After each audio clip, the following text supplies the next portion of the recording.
With a new school year starting, families are getting back into a sleep routine, buying school supplies, really all of the back to school things. But how prepared are you for when your child brings home those germs they picked up at school? Pharmacist Dr. Brittany Blake with Cone Health Community Pharmacy at Moses Cone is here to talk about all of the things that you should have in your back to school medicine cabinet. Thank you so much for being here today, doctor. I appreciate it. What are those key things that parents and caregivers need to have in the medicine cabinet? Absolutely. Well, we want to make sure that you're prepared to cover things like colds and coughs, as well as those stomach bugs. So when I think about cold and cough, having like a fever reducer, so Tylenol or ibuprofen, keeping a thermometer on hand, and then having some cough drops, tissues, and hand sanitizer are some of the really big things. And then an antihistamine like Claritin or Zyrtec that's more allergy related, and also just making sure that your students staying really well hydrated throughout. When I think more around stomach bugs, hydration is a lot of times more important than medication, but some of the things you'd want to have is still a thermometer, something like Lysol or Clorox for some disinfecting, and then a way of rehydrating your child. So Pedialyte or a low sugar Gatorade or something like that's really helpful.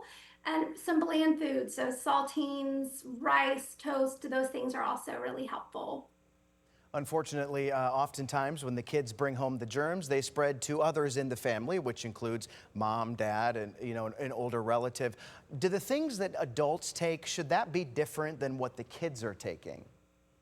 Yes, so it's really important that their medications be age appropriate. So sometimes things that adults take, children can or cannot take. So really making sure you're checking the label around what is age appropriate. Sometimes it's not just if it's liquid versus a tablet or a chewable, but really what is appropriate based upon the child's age, because our bodies change and the way we process medications change as we age as well.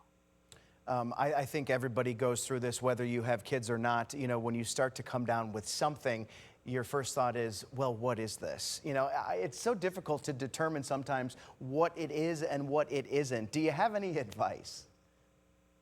Yes. So when I think about things that are more allergy related, I always think about that when there's an itch tied to it. So itchy, watery eyes or itchy, runny nose or some of those things. A lot of times, just a basic headache could be related to stress, could be related to dehydration or skipping a meal. So making sure that your kiddo is bringing a water bottle to stay hydrated through the day, that they're eating good 3 meals, and that they're getting plenty of sleep are some of the things that can really help in protecting them from getting something like a headache. And when it But does it is come to sometimes it, really tough to be able to tell. sure, yeah. And when it does, I'm glad you brought up headaches. What would be the remedy that you would recommend for kids when it comes to headaches? Yes, so typically Tylenol or ibuprofen is really great to have. Also, having a cold pack, sometimes that can provide some relief, and really ensuring that they're sleeping well at night. Now is probably a good time to get them in those good sleep habits ahead of school and that they're eating well throughout the day. So you also have to think about the college-age kids, the kids that are going off to college for the first time. I imagine what you pack in their medicine kit is different than what would be in, an elementary kid's medicine kit. Yes, yes. So at all of our Cone pharmacies, we actually have college back to school kits.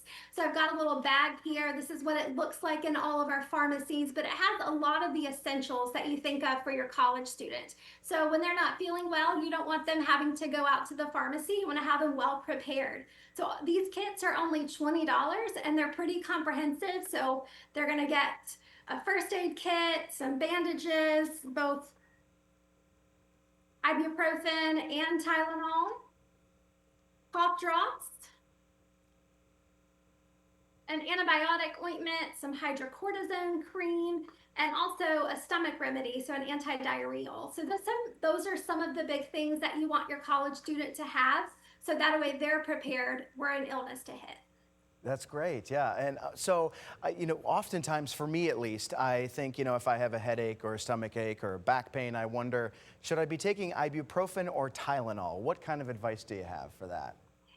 Yeah, so Typically, ibuprofen is more effective. It is an anti-inflammatory. So a lot of times I recommend ibuprofen over Tylenol.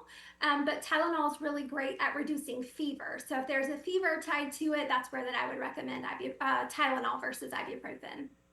Okay, and when it comes to kids taking Tylenol or ibuprofen, is it a good idea to follow the instructions on the label? Absolutely, absolutely. Always check your label, especially if they're also using like a combination cough and cold product. A lot of those already have Tylenol in them. So we really want to make sure that what you're giving them is both age appropriate and that we're not giving them too much. So if it already has acetaminophen or generic Tylenol in it, then I'd definitely steer clear of duplicating that. Okay, Dr. Brittany Blake, thank you so much. We've got one segment down, one more to go. We're going to take a quick break and we will be right back.